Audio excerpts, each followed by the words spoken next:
Assalamualaikum warahmatullahi wabarakatuh. Kali ini saya akan menjelaskan tentang pengertian fungsi eksponensial atau di UKBM kalian akan kita bahas pada kegiatan belajar 1.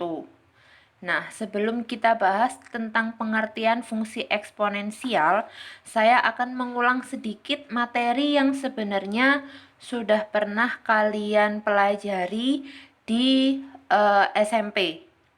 Yang pertama yaitu tentang himpunan.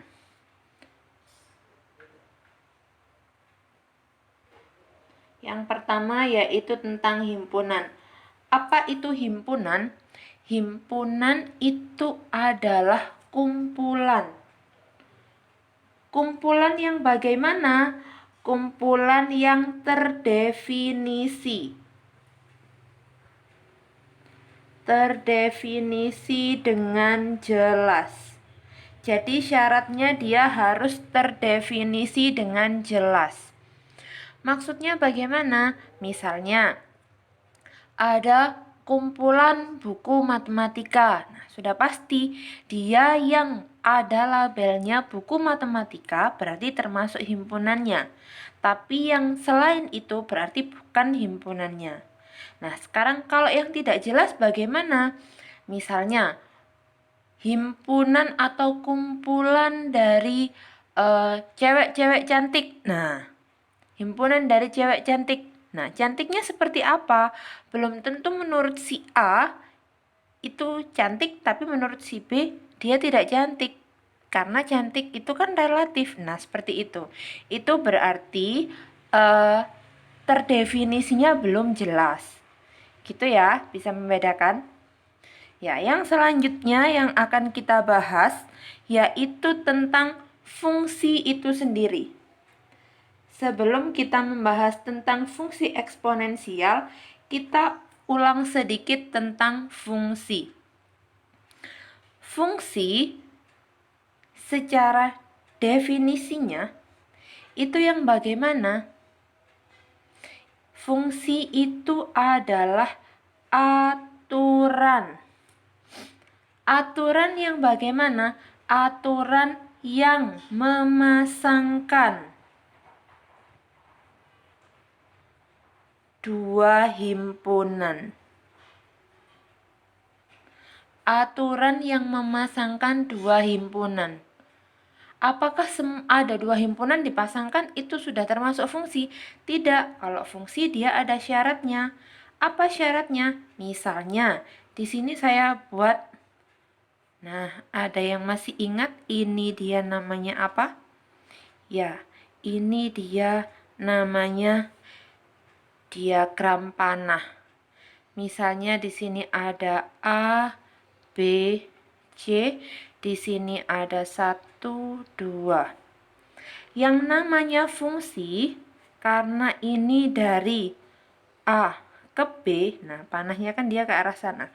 Dari A ke B, berarti himpunan A harus berpasangan dengan himpunan B tepat 1. Ingat ya, tepat 1. Bu, kalau misalnya di sini A kecil ada panah ke-1 dan ada panah ke-2, apakah dia disebut fungsi? Tidak, karena dia berpasangan ada 2, berarti dia bukan. Jadi, kalau dia fungsi itu A, dia berpasangan hanya 1. Nah, B, dia juga berpasangan hanya 1. Boleh ke-1, boleh ke-2. Nah, C dia juga harus berpasangan ke-1. Nah, Bu, tapi ini kan yang di B ada yang double. Kalau di B tidak masalah. Meskipun dia mempunyai dua pasangan di A. Tapi karena dia dari A ke B, maka fungsi asalnya atau dia disebut, ada yang ingat daerah asal namanya apa? Ya, dia namanya domain.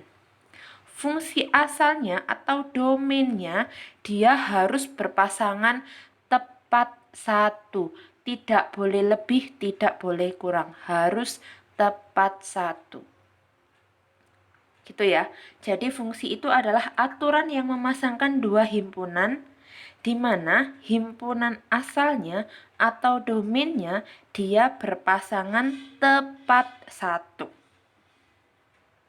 Ya, itu untuk fungsi. Ada beberapa untuk notasi fungsi sekarang. Notasi fungsi itu dia bagaimana penulisannya? Notasi fungsi. Notasi fungsi itu dia dituliskan sebagai F atau lambang dari fungsinya. Misalnya ini dari A ke B, berarti dari A ke B. Kalau misalnya dibalik, ya berarti ini nanti panahnya dibalik. Dan kalau misalnya panahnya dibalik dari B ke A, apakah dia fungsi?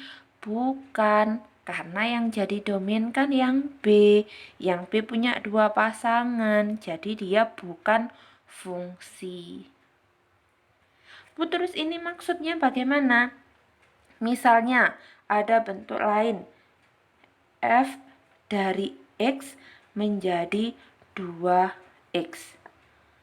Maksudnya bagaimana? Gini, kalau misalnya di daerah A, saya buat diagram panahnya.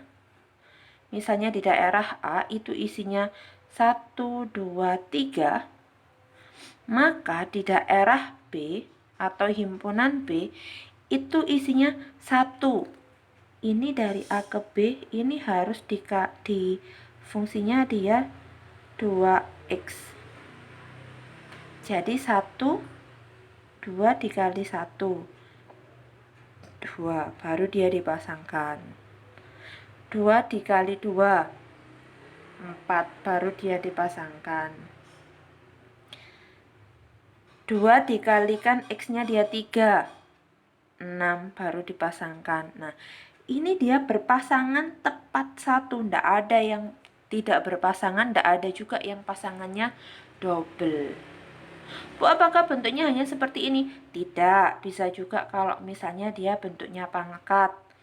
Misalnya X fungsinya dari X menjadi X kuadrat plus 1 misalnya. Itu bentuk notasinya. Gitu ya. Yang selanjutnya itu ada jenis-jenis fungsi. Ada beberapa jenis fungsi yang mungkin kalian beberapa sudah pernah dengar dan mungkin juga ada yang sekarang sedang dipelajari. Misalnya ada yang namanya fungsi konstan. Fungsi konstan itu dilambangkan misalnya fx sama dengan 5.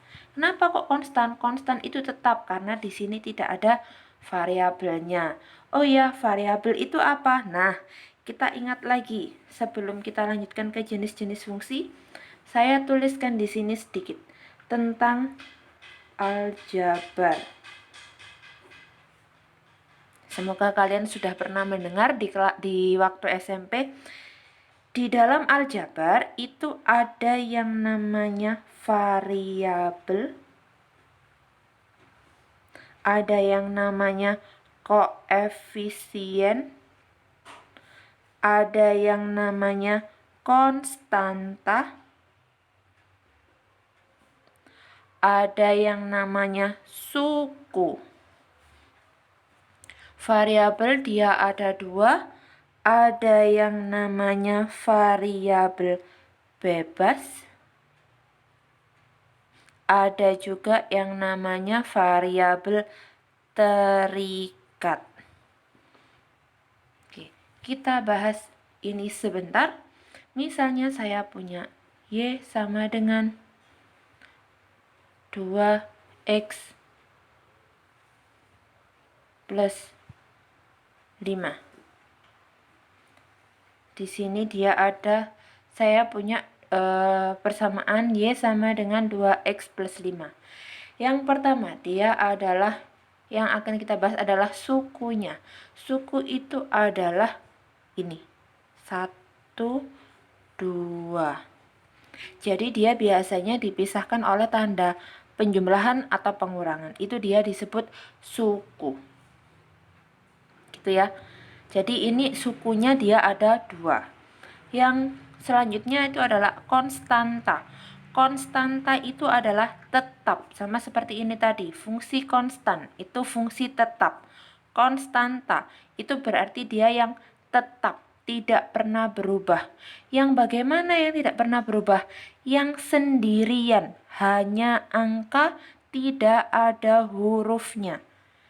Yang mana itu? 5. Ini dia adalah konstanta. Jadi sukunya tadi dia ada 2 suku.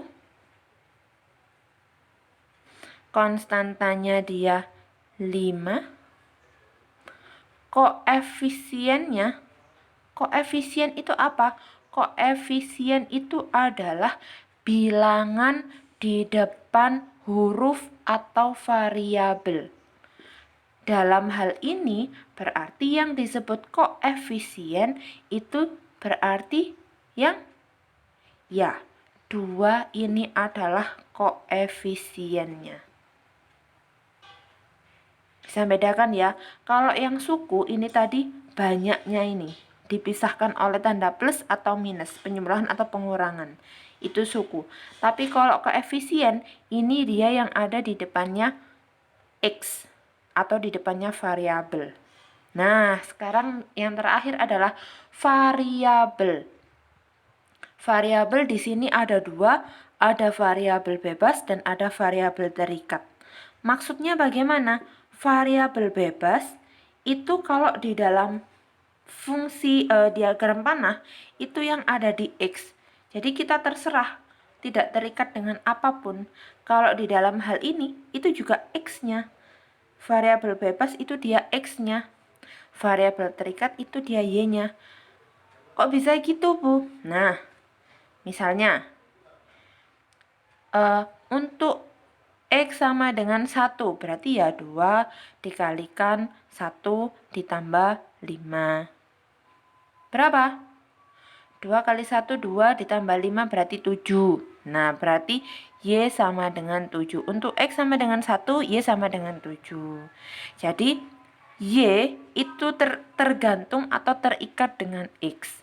Sedangkan X itu bebas, kita mau menentukan dia nilainya berapa. Gitu ya. Ya, kalau ini sudah, kita balik lagi ke jenis fungsi. Tadi yang pertama ada fungsi konstan. Yang kedua ada fungsi linear.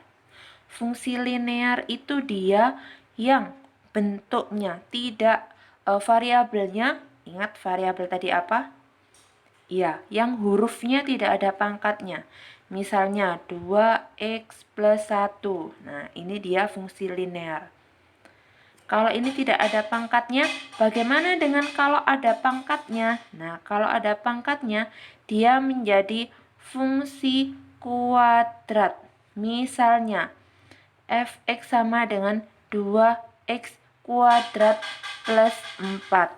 Nah, karena di sini dia variabelnya pangkat 2, maka dia disebut dengan fungsi kuadrat. Gitu ya. Ada lagi yang disebut dengan fungsi mutlak. Fungsi mutlak. Ini sepertinya kalian pelajari di matematika wajib. Ya, simbolnya dia ada pagernya di bagian kanan dan kiri. Misalnya dia X plus 1. Nah, di sini dia ada seperti pagar tanda tegak lurus kanan kiri. Itu dia tandanya. Maksudnya atau artinya itu adalah fungsi mutlak, di mana dia tidak mungkin bernilai negatif. Jadi dia nilainya pasti positif. Itu dia adalah fungsi mutlak. Setelah fungsi mutlak yang akan kita pelajari sekarang ada fungsi eksponensial. Fungsi eksponensial itu yang bagaimana? Fungsi eksponensial itu eksponensial. Nah, ini tadi sudah, sekarang kita bikin kerpean lagi.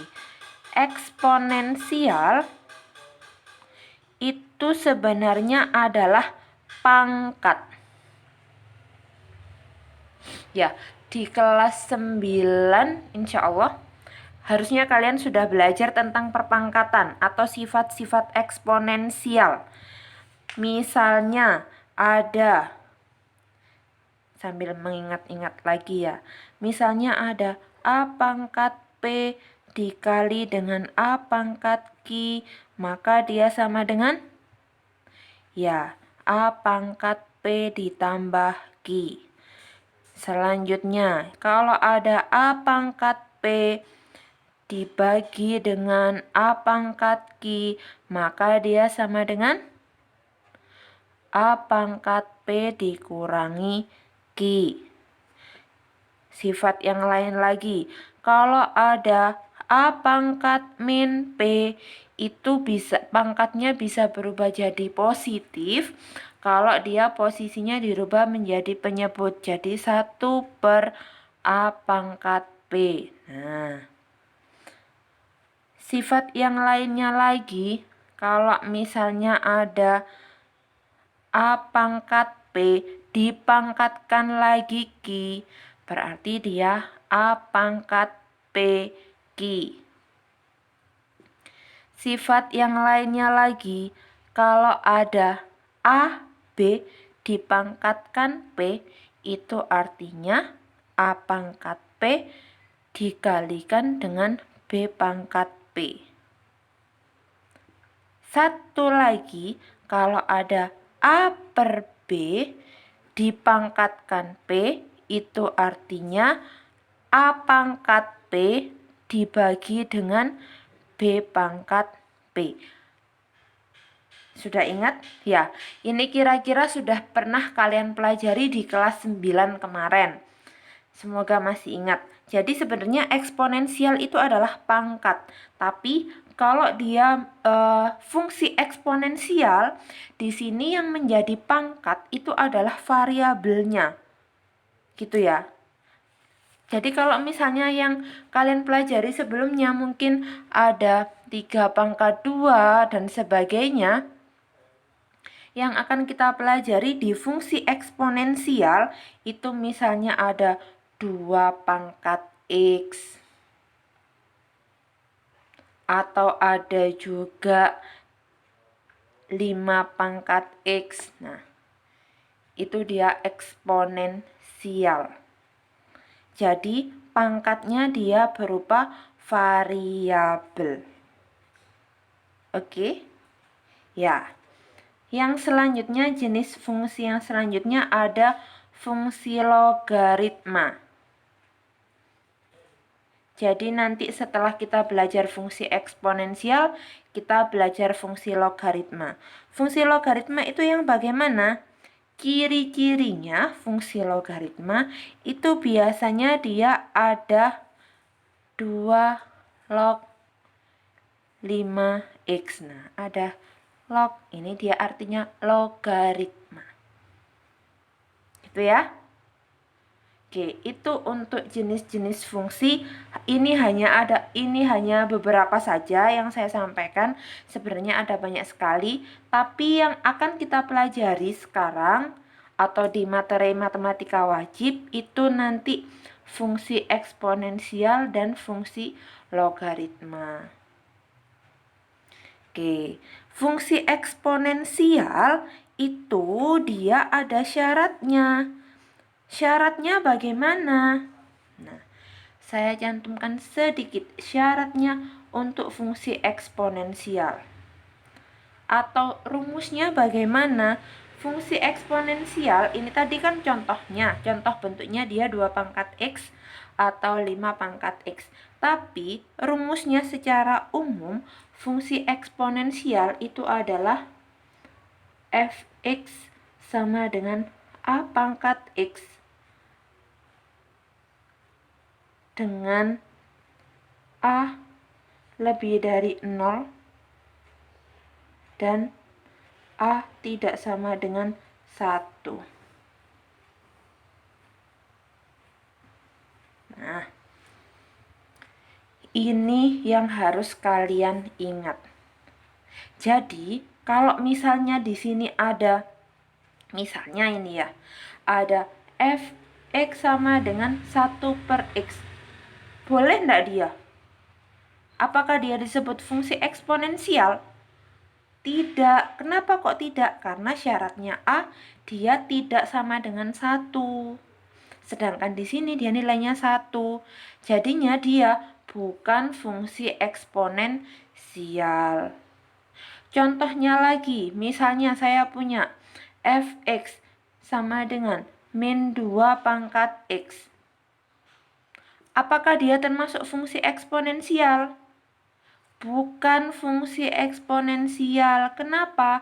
Karena syaratnya A itu dia harus lebih dari 0. Sedangkan ini A-nya bernilai negatif atau kurang dari 0. Jadi, dia keduanya ini bukan termasuk fungsi eksponensial. Gitu ya.